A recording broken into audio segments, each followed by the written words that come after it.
vous avez entendu parler de héros, de grands dirigeants, de ceux qui ont changé le cours de l'histoire avec des épées et des armées. Tout le monde connaît Alexandre, César, Napoléon. Mais qu'en est-il d'Abou Bakr? Ce nom, pour la plupart, n'est qu'un écho lointain, presque oublié. Et c'est absurde. Parce que cet homme était aux côtés du prophète Mahomet, que la paix soit sur lui, dès le premier jour, alors que personne d'autre ne croyait. Imaginez, le monde entier contre vous. Des rires, des menaces, de la haine pure. Tout le monde voulait sa tête. Et, au milieu de ce chaos, un seul homme se tenait à ses côtés. Ni pour l'argent, ni pour la gloire, ni pour le pouvoir. Abou Bakr avait déjà tout cela. Il était riche, respecté, un leader à la Mecque. Il aurait pu vivre une vie paisible, profiter de ses richesses, éviter les tirs croisés. Mais quand la vérité est tombée, il n'a pas hésité. Il n'a pas demandé de temps pour réfléchir. Il ne s'inquiétait pas de ce qu'il dirait. J'ai simplement dit, je crois. Et cela a fait toute la différence. Aujourd'hui, les gens ont même peur d'admettre qu'ils croient en quelque chose. Peur d'être ridiculisés sur les réseaux sociaux, peur du jugement de ses amis, peur de se démarquer. Abou Bakr excellait lorsque le prix était sa propre vie. Il a été moqué, menacé, attaqué. Mais il n'a pas reculé. Parce que quand on reconnaît la vérité, il n'y a aucun moyen de la trahir. Et ce n'était pas seulement une question de foi. Abou Bakr était un bouclier. Lorsqu'ils attaquèrent le prophète, il se plaça devant, sans hésitation. Il a été battu au point d'être méconnaissable, mais malgré cela, à son réveil, la première question ne concernait pas lui-même. C'était, comment va le prophète? Peu importe leur douleur, leur apparence, leurs agresseurs. Sa seule préoccupation était le messager de Dieu. C'est ça la loyauté. C'est l'amour. C'est une conviction. Et parlons d'argent, car l'argent révèle qui nous sommes vraiment. La plupart des gens s'y accrochent comme s'il s'agissait de leur propre âme. Mais Abou Bakr a utilisé sa fortune pour acheter la liberté d'esclaves ayant accepté l'islam, comme Bilal. Non pas parce qu'il en avait besoin, mais parce qu'il ne supportait pas de voir des croyants être torturés. Pour lui, l'argent n'était qu'un outil au service de la vérité. Alors que les milliardaires dépensent aujourd'hui des fortunes en yachts et en fusées pour masser leur ego, Abou Bakr a vidé ses poches pour protéger les faibles et défendre le prophète. La différence est claire, l'un cherche l'éphémère, l'autre construit l'éternel. Le plus impressionnant est qu'Abou Bakr n'était ni un guerrier musclé ni un général doté d'armée. Sa force venait de sa conviction. Lorsque le prophète a dit « Dieu est un », il n'a pas demandé de preuves, il n'a pas exigé de miracle. Je viens de croire. Sa foi était si pure que le prophète lui-même déclarait « Si la foi de l'ensemble de la communauté musulmane était placée sur une balance et celle d'Abou Bakr sur l'autre, la sienne pèserait davantage. » Ce n'est pas seulement la foi. C'est une certitude absolue. Quand est venu le temps de la migration de la Mecque vers Médine, qui a accompagné le prophète, risquant d'être pourchassé et tué? Abou Bakr. Ils se sont cachés dans une grotte pendant que les ennemis les recherchaient, les armes à la main. Et il n'avait pas peur pour lui-même. Il disait, s'ils nous trouvent, trouvez-moi d'abord. S'ils attrapent le prophète, l'islam prend fin. Sa peur n'était pas pour sa propre vie, mais pour la mission, pour la vérité, pour le prophète. C'est un homme qui vit au-delà de lui-même. Lorsque le prophète Mohammed, que la paix soit sur lui, est décédé, le monde a semblé s'effondrer. Les gens étaient sous le choc, certains niaient même la réalité. Et dans ce moment de chaos, où tout le monde pleurait et tremblait, qui s'est levé? Abou Bakr. Il entra dans la foule et dit fermement, quiconque a adoré Mahomet, qu'il sache qu'il est mort. Mais quiconque a adoré Dieu, qu'il sache qu'il vit pour toujours. Une seule phrase suffisait pour ramener tout le monde à la réalité. C'est ça le leadership. Quand le monde brûle et que les gens se perdent, le véritable homme ne se laisse pas vaincre. Il se lève, dit la vérité et tient tout le monde ensemble. Et le leadership ne consiste pas seulement à prononcer des discours. C'est prendre des décisions difficiles quand les autres sont faibles. Après la mort du prophète, de nombreuses tribus d'Arabie se sont rebellées. Ils ont dit qu'ils continueraient à prier, mais qu'ils ne paieraient pas la zaka. Certains ont même abandonné l'islam. Compte tenu de cela, certains ont conseillé à Abou Bakr de faire preuve de flexibilité pour éviter les conflits. Mais il est catégorique, je jure devant Dieu que je lutterai contre quiconque sépare la prière de la zaka. Parce que l'islam n'est pas un buffet où l'on choisit ce qui nous convient. C'est la vérité. Soit vous vous soumettez complètement, soit vous êtes éliminé. Et cette fermeté a sauvé l'islam. Si Abou Bakr avait cédé, la religion se serait effondrée avant même de pouvoir s'implanter. Pensez au courage que cela a demandé. Il venait de perdre le prophète. Les musulmans formaient une petite communauté entourée d'ennemis. Mais malgré cela, il n'a pas reculé. Parce que je savais que la vérité ne se négociait pas. Et c'est pourquoi Abou Bakr n'est pas seulement un personnage historique. Il est un exemple vivant de loyauté, de sacrifice et de véritable virilité.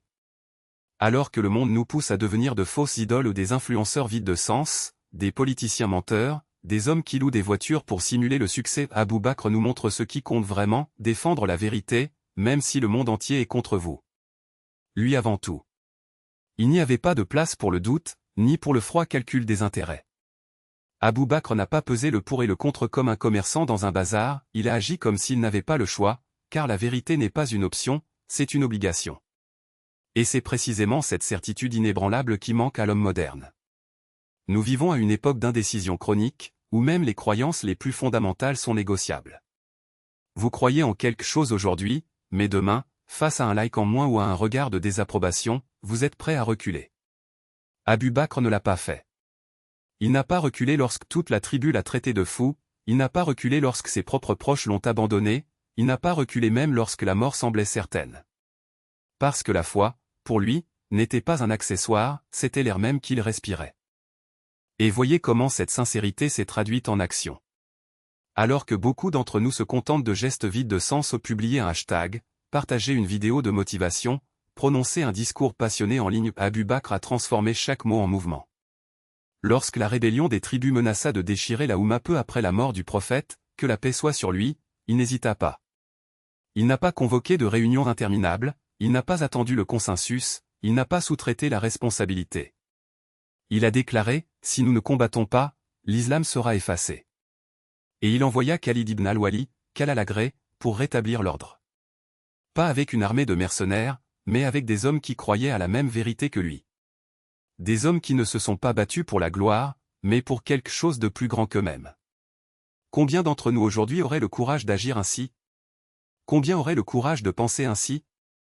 Mais ce qui différencie réellement Abou Bakr des dirigeants d'aujourd'hui n'est pas seulement le courage, c'est la pureté des intentions. Il ne recherchait ni le pouvoir, ni la gloire, ni la richesse. Lorsqu'il fut élu calife, il ne se considérait pas comme un roi, mais comme un serviteur. Et les serviteurs ne sont pas assis sur des trônes d'or. Les serviteurs ne s'entourent pas de courtisans.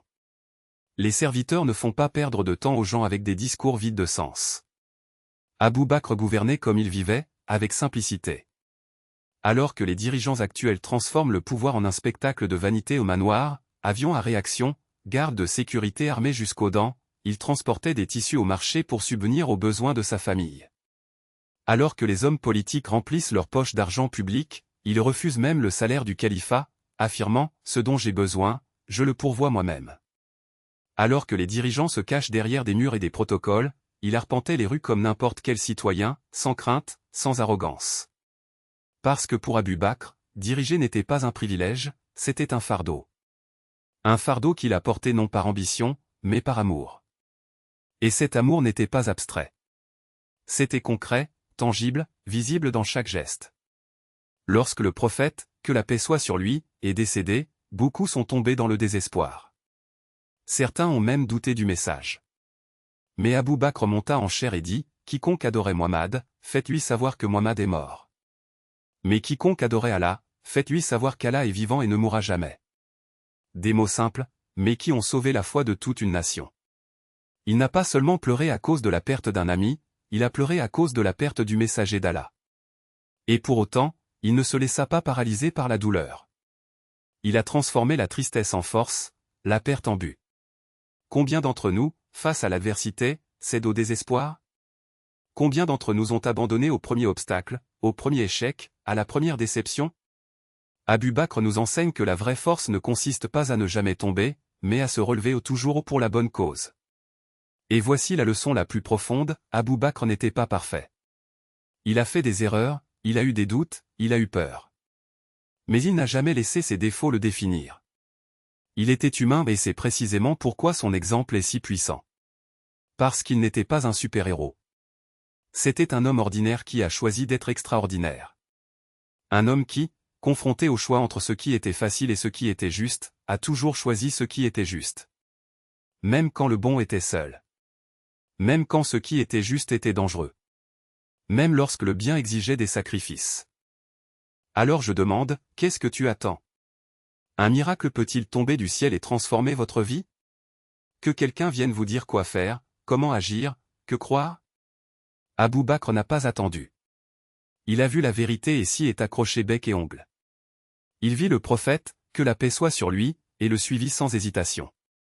Il a vu la Oumma en danger et s'est mis en première ligne. Non pas parce qu'il était le plus fort, le plus riche ou le plus intelligent, mais parce qu'il était le plus fidèle. Et c'est cette fidélité qui manque dans le monde d'aujourd'hui. Cela manque dans les relations, où les gens changent de partenaire comme ils changent de vêtements. Cela manque dans les affaires, où les mots valent moins qu'un contrat signé. Cela fait défaut en politique, où la loyauté se mesure en vote et non en principe.